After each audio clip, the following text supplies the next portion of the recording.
Yeah, a little, I guess, disappointed because you see what we can do when we have some urgency and we have confidence and are courageous on the ball. You see what we can do. So coming out how we did, we looked a little bit scared. We looked a little bit timid.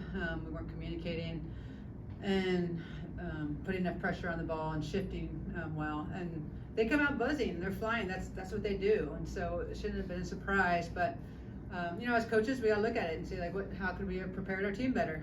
As players, we had to play 90 minutes. Like we put together a lot of good parts of games, but that's not going to win us games. We have to put together a complete 90 minutes.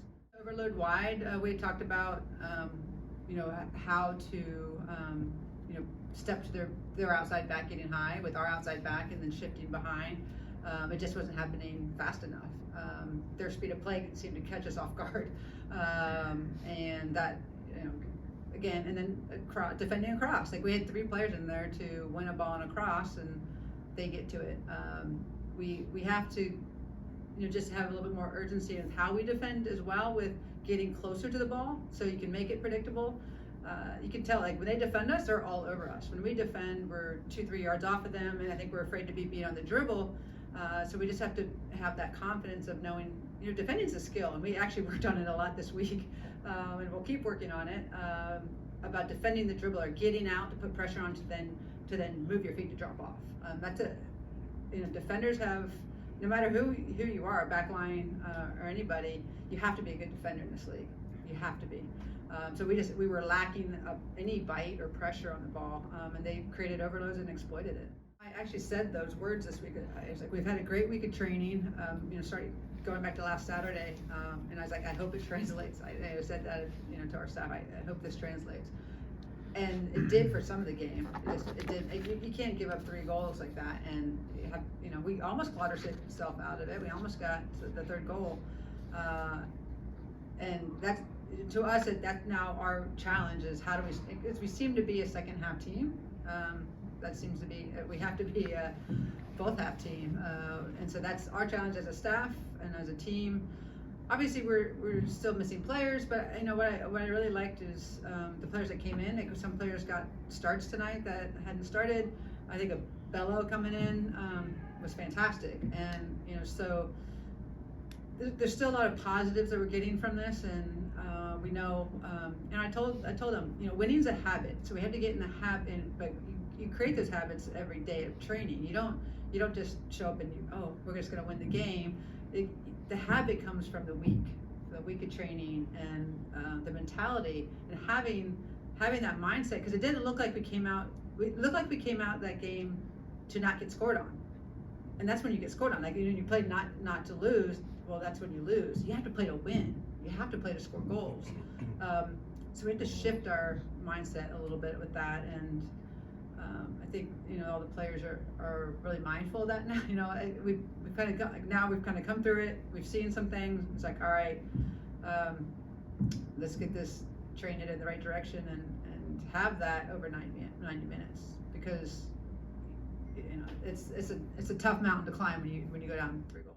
We talked about is having confidence on the ball and courage on the ball. It seemed like everyone in the first half, no one wanted it, or if they gave it, they were done. Like there was the pass and move and the fluid nature of how we build and attack wasn't there in the first half. And so to keep possession, to kind of delay their attack, we have to keep the ball ourselves, and that's some of the best defense is possession. So I told them, like, have courage on the ball. Like we have to keep the ball. You have to deal with their pressure, dribble, penetrate, be willing to take chances. And I told them we had nothing to lose at that point, so let's go for it. We had nothing to lose, so let's go play and have fun and play with some freedom. And I think you saw that for parts of that game. There's the intensity. Got a little stretched at times because we were pushing for the goal, and we had some tired legs. We used all of the subs, and we would have used more if we could have, because there were some tired legs, and there's some players that we have available that I would love to see how they could do in that situation. So the positives I'm taking away are multiple players are getting a lot of time and chances to show themselves. I'm really proud of Darian. She needed this game. I think, as far as a goal scorer, it's always great to get on the board. And you could tell she was trying to take the team on her shoulders a bit and impact the game. And I think a lot of the, Gunny was doing that too, coming off of international duty. We weren't planning on playing her that much. We needed that fight that she gives and that spirit and that competitive nature. And I think the more we see, it's contagious, and the players doing that. I thought Darian. That first goal. Wow, that's got to be one of the goals of the week. Yeah, I think they're responding well. They know this is the time. Like we had told them we were going to try to give players minutes, but now we're at the point where we need some consistency in our lineup. And as a staff, we realize that we need players to get even more comfortable playing with each other in their relationships, whether it's center backs, outside back with a winger, because you build on those relationships and you communicate and you pick up tendencies better. So I think they've done well with it. Obviously, giving up this many goals isn't. We started off pretty stingy, and now we're kind of bleeding goals. So we have to get back to how we can be more condensed as a team. It's not just the back four, the team defense, and then once we get into next week and beyond, the consistency of a lineup and knowing what players are going to be our sparks off the bench. Like early on this season, we had Erica coming off the bench as a spark, and now she's playing 90 minutes because of just the need. And so we have to figure out, okay, if roles have changed in that way, and Erica's going to be potentially a 90-minute player, who's going to be that spark that she was for us, and that's the challenge for us right now. I think it was a really tough game for us to lose overall. Those 3 goals really hurt us in the first 15, and I think we were just kind of gathering ourselves, and once we did, it was a different game. So unfortunate that we gave up those 3 right away, but I'm really proud of the team for coming back and scoring those 2 goals and making the game different. Yeah, I think she wanted me to do a lot of work defensively, so I think that's kind of why she chose me, is it played to my strengths, and they were having a lot of success early on, so her big message to me was to affect the game on the defensive side, obviously, as well as the offensive side. But I think the big messaging for me was to make a change in the way we defend as a team on the flanks, so that's what I tried to do. I think we just started connecting passes. You go 3-0 down and you just think, what the heck, like it's time to go. And I think in a way that almost calmed us and allowed us to play more free because we have nothing to lose. So I think the big thing for us is we just started connecting passes. We started turning in pockets where we could. Erica's so good at that, and she always presented to me, so she made my life easy, but I just found her feet and she can turn in that pocket and it opens up the game for us. So I think that was the big difference in the second. Yeah, I'm not gonna say it was easy. It was definitely an adjustment. I think the older players on our team really helped ease that. Preseason was a bit of an adjustment period for me, and I've learned a lot and I'm still learning. But honestly, I felt pretty prepared coming from Penn State. It was a high-level environment, and while the pro game is faster and players are stronger, and it's been an adjustment period, I think the players around me have really helped me adjust. Helpful, so helpful.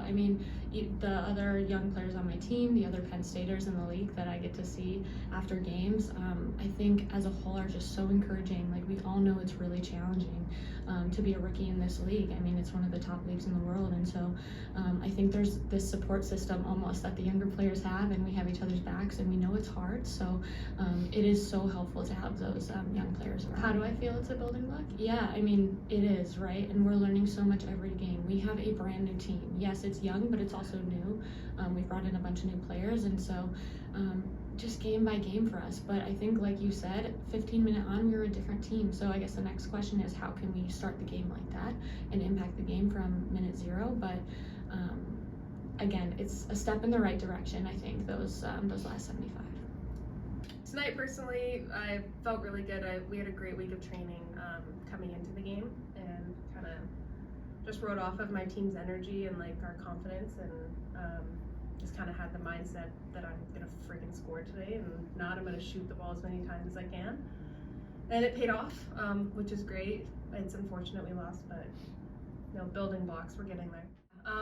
We dug ourselves in a hole, quite a big one, and so just knowing that we really don't have anything to lose at this point, I think kind of gave us the energy to just really try and not be afraid of failure. I think we kind of came out scared the first 10 minutes, and North Carolina is a great team that works off transition and kind of feeds off of that vibe.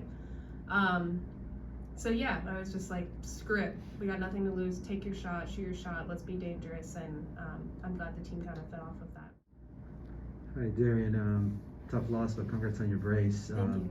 Offensively, in the second half, what were the things that just worked? Because the team gained a lot of momentum. And what can the team work offensively against Gotham next? Yeah, I think we started to combine a lot more in the second half.